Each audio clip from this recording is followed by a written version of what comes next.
जय हिंद विद्यार्थी मित्रांनो, स्वागत आहे सर्वांचं भारतातील सर्वात मोठ्या online digital education platform textbook super कोचिंगवर.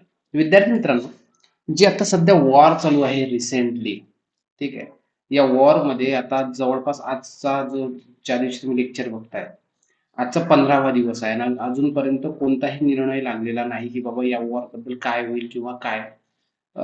तर सांगता येत नाही. सगळं अनप्रेडिक्टेबल आहे. कारण की विषय आहे इगो आणि असं म्हणतात की ज्या एपिस्टीन फाईल्स आहेत त्या पुढे आल्यात आणि त्या फाईल्सला आता काहीतरी कव्हरिंग करण्यासाठी युद्ध चाललंय असं बऱ्याच साऱ्या लोकांचं म्हणणं सुद्धा आहे.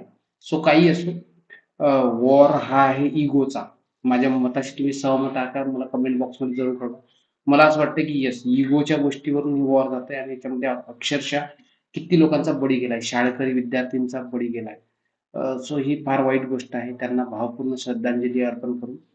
आपण एक महत्त्व आणि जो भारतात सध्या गॅसचा तुटवडा किंवा तुटवडाजन्य परिस्थिती निर्माण झाली. तुटवडा निर्माण झाला नाही, पण तुटवडाजन्य परिस्थिती निर्माण झाली. आणि दुसरा महत्त्वाचा गोष्ट म्हणजे की आता तेलाच्या कच्च्या मालाच्या किमती ह्या सडन हाईक झाल्या आहेत. सो याच्या मागे सर्वात मोठं रिझन आहे आणि जे तुम्ही नेहमी नेहमी ऐकत असाल ते म्हणजे स्ट्रेट ऑफ हॉर्मुझ. ही होमोजची जी खाडी आहे याचं सिग्निफिकन्स काय आहे हे मी तुम्हाला सांगतोय. तर एक लक्षात घ्या, या होमोजच्या खाडीचं सिग्निफिकन्स मी तुम्हाला एका म्हणजे आपण जिओ पॉलिटिकल सिग्निफिकन्स आपण बघतोय याचं. तर एक लक्षात घ्या, सर्वात पहिले तुम्हाला काय दिसतं, इथं हा हा जो येलो मध्ये दिसतोय हा ऑइल ट्रेड रूट आहे. इथून जो जगातला ग्लोबल ऑइल फ्लो होतोय तो या रूटनं होतोय. म्हणजे मोस्टली आखाती देशांकडून येणारे जे शिप्स आहेत हे इथून पार होतात. आणि हे शिपिंग लाईन्स आहेत, तर हा एक कनेक्टिव्हिटी देतो. ठीक आहे. गल्फ ऑफ ओमान आणि पर्शियन गल्फ या दोघांना हे जोडतंय. आणि जर तुम्ही बघितलं तर हा इराणला आणि दुसरं म्हणजे ओमान या दोघांना हा वेगळा करणारा भाग आहे. आणि एक लक्षात ठेवायचं, हा चोक पॉईंट का ठेवतो? चोक पॉईंट म्हणजे समजून घ्या, चोक पॉईंट म्हणजे असा मार्ग की जिथून जगातील आयात निर्यात आपल्याला कंट्रोल करता येतं.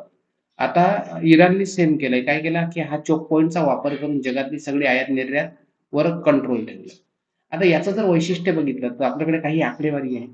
तर बघा, एशियामध्ये येणारी जी आयात आहे ऑइल फ्लो, 85% एशियामध्ये येणारं ऑइल हे इथूनच येतं, स्ट्रेट ऑफ हॉर्मुझ. आणि ग्लोबली जे जात आहे ते 85 असं समजून घ्या की इतर ज्या गोष्टी आहेत इतर मग जगात ते पाठवले जात आहे. दुसरा महत्वाचा मुद्दा म्हणजे की जगातलं जे क्रिटिकल ऑइल आहे हे या चोक पॉईंट म्हणून ट्रान्झिट होतंय. परत एकदा सांगतो, चोक पॉईंट म्हणजे असा भाग की जिथून जगातील आयात निर्यात आपल्याला कंट्रोल करता येते.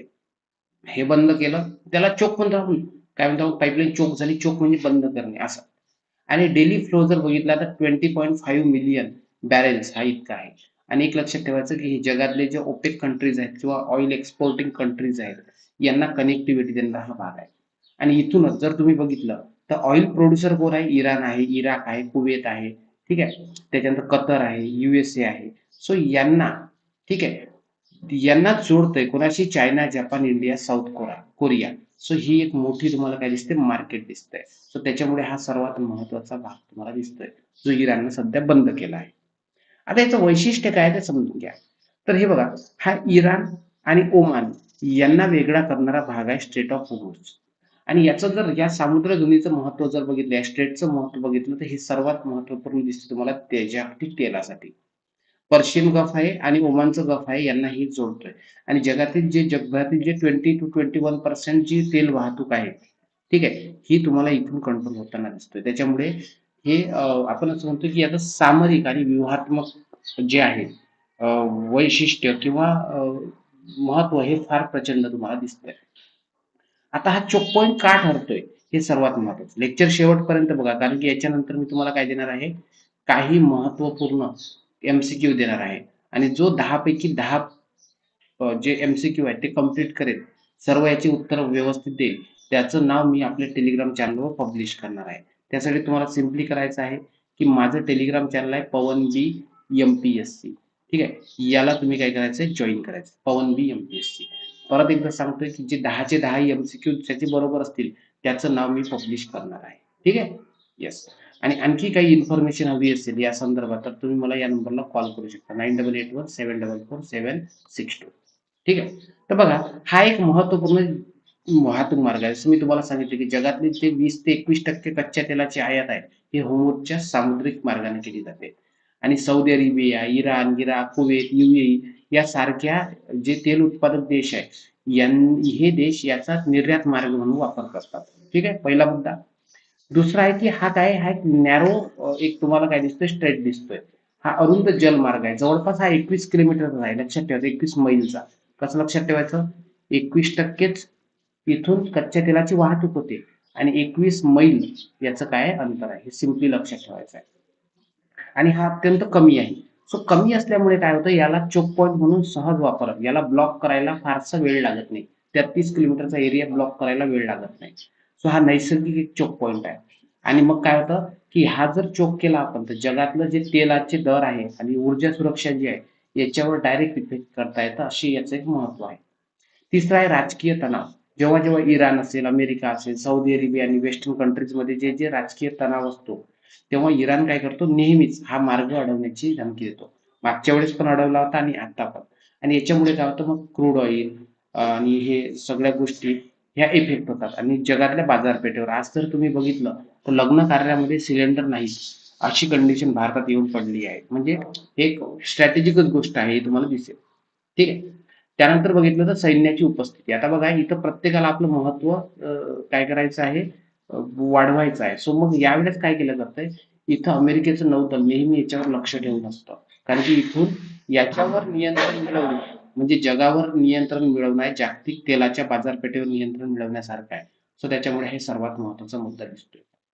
त्यानंतर जागतिक बाजारपेठेवर प्रभाव निर्माण होतो. म्हणतात ना माइट इज राईट. ज्याचा या होमवरच्या सामुद्रधुनीवर लक्ष असेल, ठीक आहे. मग युद्ध, आघात काही असेल, असं जर झालं आखाती युद्ध झाले किंवा अपघात झाले किंवा मग एखादी इतर देशांसोबत युद्ध झाले तर काय होतं डायरेक्ट इफेक्ट होतो तेलाच्या किमतीवर आणि जगातील अर्थव्यवस्थेवर इम्पॅक्ट पडतो. सो तो जर निर्माण करायचा असेल तर ही सर्वात महत्वाची मुद्दा आहे. म्हणून तुम्ही हे 5 मुद्द्यांना धरून तुम्ही सांगू शकता की हे किती इम्पॉर्टंट मुद्दा आहे. ठीक आहे. सो हा चोक पॉईंट इतका महत्वपूर्ण आहे. ठीक आहे. एकदा तुम्हाला सांगू इच्छितो की आपण काय करतोय इथे तुम्हाला दररोज आपण करंट अफेअरचे लेक्चर्स आणि सर्वात महत्वाचं म्हणजे की त्यावर आधारित एक प्रश्नमंजुषा आणि जो नियमित उत्तर व्यवस्थित देईल त्याला आपण गिफ्ट हॅम्पर अशा गोष्टी देणार आहोत. आणि जो दररोजचा विजेता असेल त्याचं नाव आपण आपल्या टेलिग्रामवर पब्लिश सुद्धा करणार आहोत.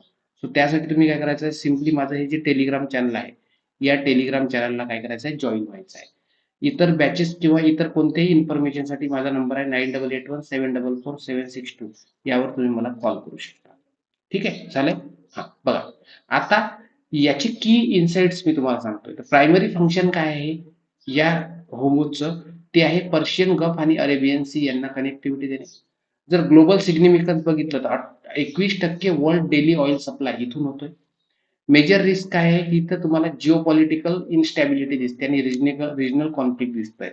म्हणजे त्यांच्यामध्ये असणारे विवाद रिजनल प्रादेशिक विवाद आणि सर्वात महत्वाचं आहे की इथं भूराजकीय इन्स्टॅबिलिटी अस्थिरता दिसून येते. लिगल स्टेटस काय आहे तर लक्षात ठेवायचं की जी एक संस्था आहे एनक्लोज ज्याला म्हणतो युएन क्लोज. सो युएन क्लोजचा हा ट्रान्झिट पॅसेज आहे गव्हर्न बाय. ठीक आहे म्हणजे ते त्यांना रूल करतात.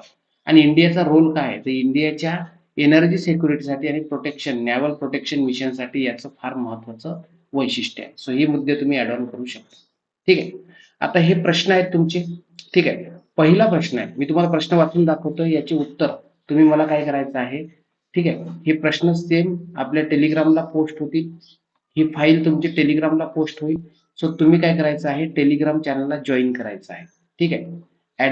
@PawanBMPSC हे टेलिग्राम चॅनल जॉईन करा. इथे मी ही पीपीटी तुम्हाला डाउनलोड देतो डाउनलोडेबल फॉर्म मध्ये आणि याचे उत्तर तुम्ही मला प्रॉपर द्यायचे आहे जेणेकरून मी तुमचं नाव पब्लिश करू शकेन. ठीक आहे. तर बघा खालीलपैकी कोणता जलस्रोत होमूरच्या सामुद्रधुनीने जोडला आहे. कोणाकोणाला जोडतंय त्याचे ऑप्शन्स खाली आहेत. दुसरं होमूरच्या सामुद्रधुनीवर सर्वात अरुंद बिंदूवर कोणत्या 2 देशांची किनारपट्टी आहे. सगळे लेक्चर मधलेच प्रश्न आहेत. लेक्चर व्यवस्थित बघितलं असेल तर संयुक्त राष्ट्राची जी एनक्लोज आहे. ठीक आहे. हा सो हे कन्व्हेन्शन जे असतं लँड ओशियनचं सो याच्या संदर्भात इथं नेव्हिगेशनची कायदेशीर स्थिती काय आहे. किती अंतर्गत पाणी आहे निष्पाप मार्ग आहे की ट्रान्झिट पॅसेज आहे. जगातील एकूण किती टक्के दररोजचा तेल म्हणजे जेवढं तेल लागतं त्याच्यापैकी किती टक्के प्रोव्हाइड करताय. त्याच्यानंतर कोणतं एक महत्वाचं बेट आहे होर्मुझच्या सामुद्रधुनीत जे तुम्हाला सागरी देखभालीसाठी महत्वपूर्ण ठरतोय त्याचा नकाशामध्ये तुम्हाला दिसेल. ऑपरेशन संकल्प भारतानं कशासाठी राबवलं होतं. त्याच्यानंतर LNG निर्यातदार समृद्धी व्यापारासाठी जवळजवळ होर्मुझच्या सामुद्रधुनीवर कोणता देश आहे जो अवलंबून आहे. चोक पॉईंट मानण्याचं काय कारण आहे. त्याच्यानंतर भारतानं विकसित केलेलं कोणतं बंदर आहे ओमानच्या आखाताजवळ. ठीक आहे. आणि सौदी अरेबियातील पूर्व पाईपलाईन प्रमाणे हा उपाय असू शकत नाही का. हे प्रश्न तुम्हाला मी काय केलं आहे त्या ठिकाणी दिले आहेत. ठीक आहे. आणि ही तुम्ही काय करायची PDF डाउनलोड करून घ्यायची आहे. याची उत्तर मी तुम्हाला देईल. परत एकदा सांगतोय टेलिग्राम चॅनल जॉईन करून घ्या आणि बॅचेसच्या संदर्भात कोणताही प्रॉब्लेम असेल तर 9881744762 या नंबरवर तुम्ही मला काय करू शकता कॉल करू शकता. हे लेक्चर कसं वाटलं आणि तुमच्या बऱ्याच साऱ्या गोष्टी क्लिअर झाल्या हे तुम्ही मला जरूर कळवायचं आहे कमेंट बॉक्समध्ये. आणि तुम्हाला नेक्स्ट पॉईंट कोणता पाहिजे आहे कमेंट बॉक्समध्ये कळवा जेणेकरून आम्ही तुमच्यासाठी तो पॉईंट घेऊन येऊ शकतो. Thank you so much. Keep studying. जय हिंद.